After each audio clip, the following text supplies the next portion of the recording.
Hey, Jonathan. By reputation and when I met you in Texas, you are We tore up introverted. Austin And with what them. I'm wondering is, we definitely tore up Boston.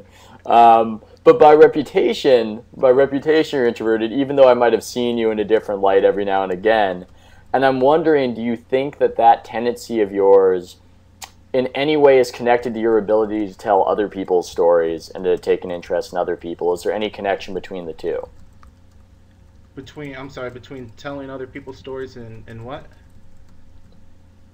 And being introverted and being sort of, I wouldn't say shy, but not necessarily one to talk about yourself. Do you think that you have a natural tendency to listen? Well, I mean, I've always been a guy who I try to let my work speak for itself, so I'm not really, I guess, out there on.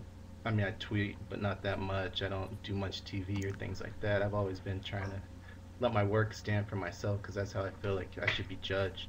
Um, but I mean, I'm not really a shy guy. You tell people who know me that, and they'll be like, "What are you talking about?" Yeah, I definitely. I mean, I don't know if I'd frame it as shy, and definitely in the tearing up of Austin, I didn't necessarily see that element. But I'm wondering something I did see. I did see this in Austin a little bit. I remember we were in the car. We were in the car, and Graydon Gordian, who writes a lot of great stuff about the Spurs, he lives in the area, and we were thinking about maybe playing basketball the next day, and perhaps he could maybe procure a gym if he talked to the right people. And you did this thing. You slow played this guillotine of Grady, like you slow played it, and it was fascinating to see it. And I was wondering, are there powers of persuasion that you use in your job? These kind of unspoken rules for how you coax a story out of people that you employ that goes beyond just asking people for information. I mean, I don't know if I've really, it almost sounds like I'm manipulating people to talk to me. I don't do it like that. I, In I a just I likable just try to way. listen to people.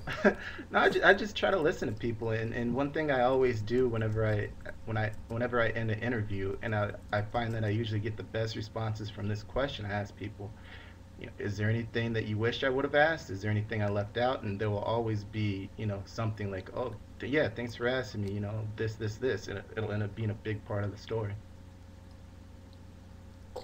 Yeah, okay, well, I wouldn't frame it as manipulation, but do you think that there's this process that happens? There's this process that happens when one person gives information, then it makes the rest of the story come into place, and that it's all about getting that first piece. Like I think that you might have said that about your fantastic the fight at the brawl at the palace. Like once Steven Jackson said what he said, then people want to jump in and create the rest of the narrative. Would you say that for these big stories, it's just about getting that first step, and then it all comes easier afterwards? Yeah, but the oral history with the Malice at the Palace, that was almost kind of an outlier because without Steven, that piece wouldn't have been anything. So that thing was huge.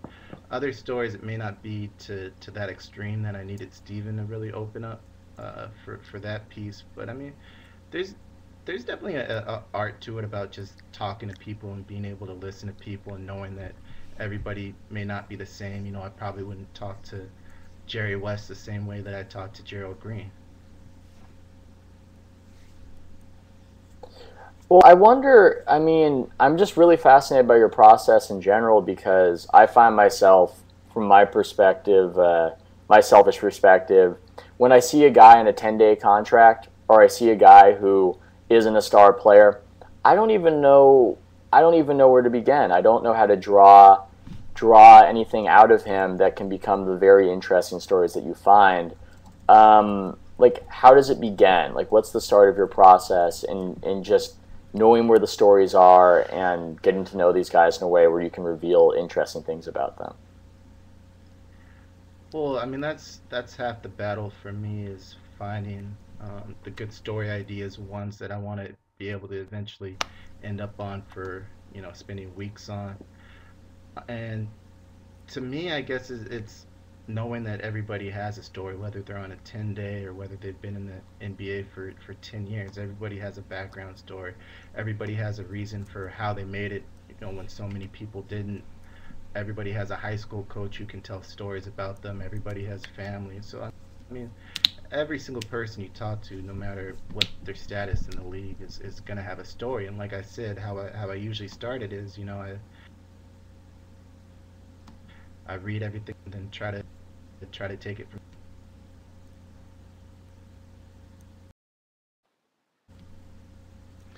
Hey, speaking about talking to the person, do we lose? No, John's still with us, right? John, can you hear me?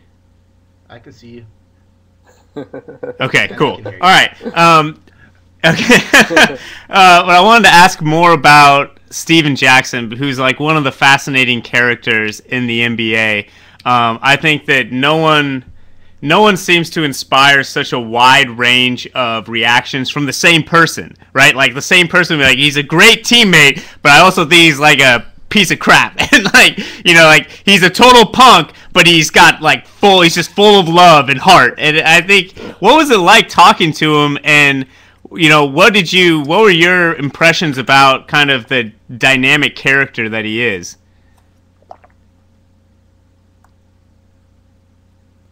Oh, no, we did officially lose Jonathan there, I think. It was a very good question. Oh, that's sad. We're going to get the good Steven Jackson story. It was such a good question, it froze it. Ah, well. Well, let's just offer our sincere thanks to Jonathan Abrams for dropping by. That was a really, really interesting thing for me as someone who's aspiring to be a better writer, to learn about his interviewing techniques. I will definitely be putting all of those into work.